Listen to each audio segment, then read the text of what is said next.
It's frankly a real disgrace. It's an attack on our country in a true sense. It's an attack on what we all stand for. So when I saw this and when I heard it like you did. I said, that is really now in a whole new level of unfairness.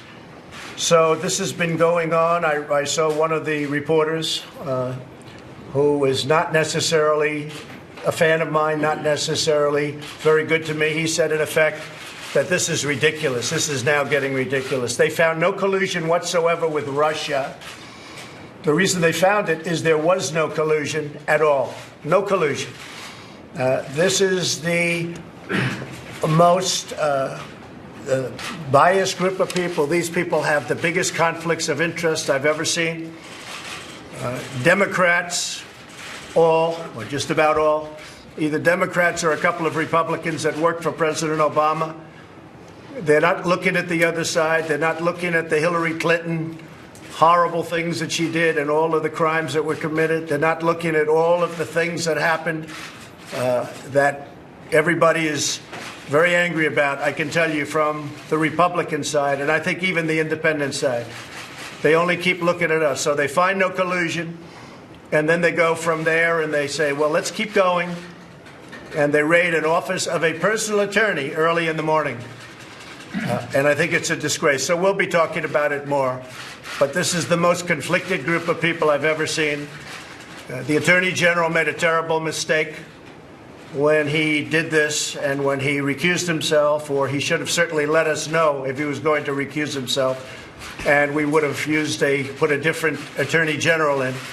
So he made what I consider to be a very terrible mistake for the country.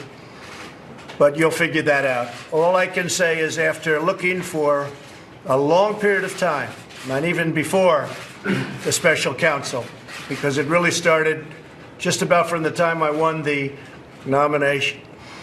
And you look at what took place and what happened, and it's a disgrace. It's a disgrace. I've been president now for what seems like a lengthy period of time. We've done a fantastic job.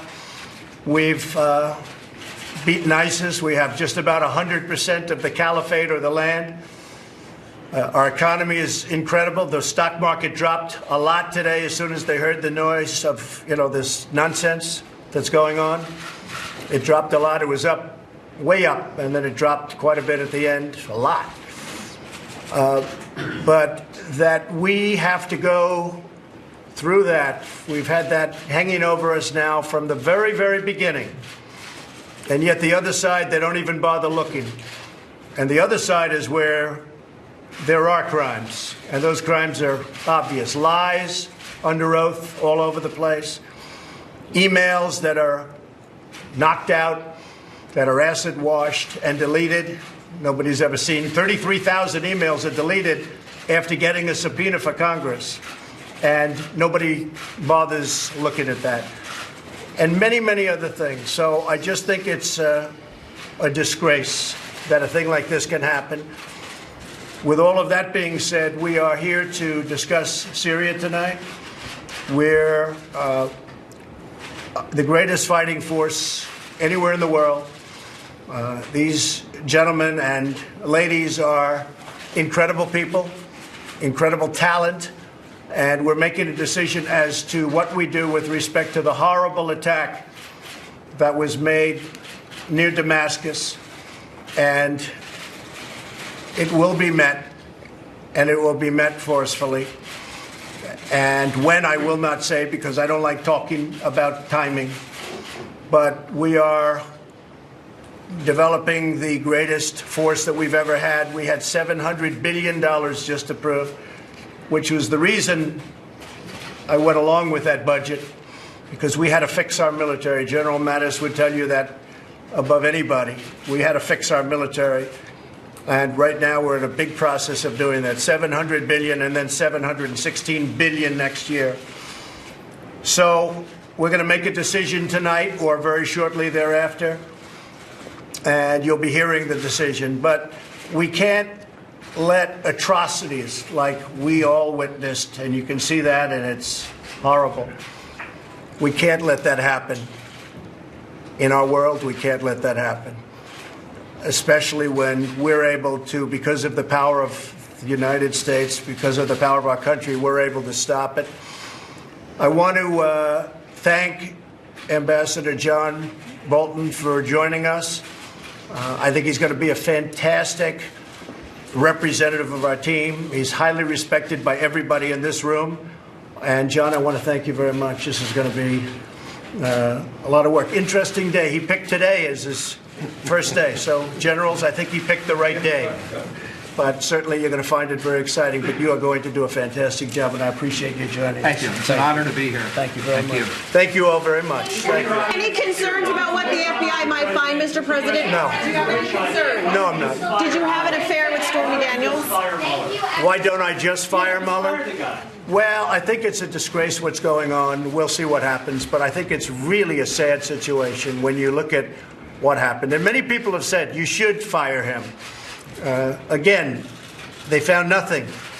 And in finding nothing, that's a big statement. If you know the person who's in charge of the investigation, you know all about that, Deputy Rosenstein, Rod Rosenstein. He wrote the letter very critical of Comey. One of the things I said, I fired Comey. Well, I turned out to do the right thing, because you look at all of the things that he's done and the lies, and you look at what's gone on at the FBI with the insurance policy and all of the things that happened. Turned out I did the right thing. But he signed, as you know, he also signed the FISA warrant. So Rod Rosenstein, who's in charge of this, signed a FISA warrant, and he also signed a letter that was essentially saying to fire James Comey. And he was right about that. He was absolutely right. So we'll see what happens. I think it's disgraceful, and so does a lot of other people. This is a pure and simple witch hunt. Thank you very much. Thank you. Please. Will Rod Rosenstein keep his job? Thank you. Will Rod Rosenstein keep his job? Thank you all very much. Thank you, Mr. President. On Syria, it would be just or you're going to witness a change of Thank you. Cecilia, thanks everyone. Thank you all. Say it. Thank you. Thanks everyone. Thank you. We are getting clarity on that. Who was responsible for the weapons attack? We are getting some very good clarity, actually. We have some pretty good answers. Thanks everyone. What are your options? Thank you. Thanks, Thank you. We have a lot of options militarily, and we'll be letting you know pretty soon. Okay? Thanks everyone. Thank you all. Probably after the fact. Thank you. Thanks, Do you think Assad's lying? Thanks, John. John, thank Do you you. think Assad's lying? John, thank you. John, Thank you all very much. Thank you, Mr. President. Thank you. Thank you very much.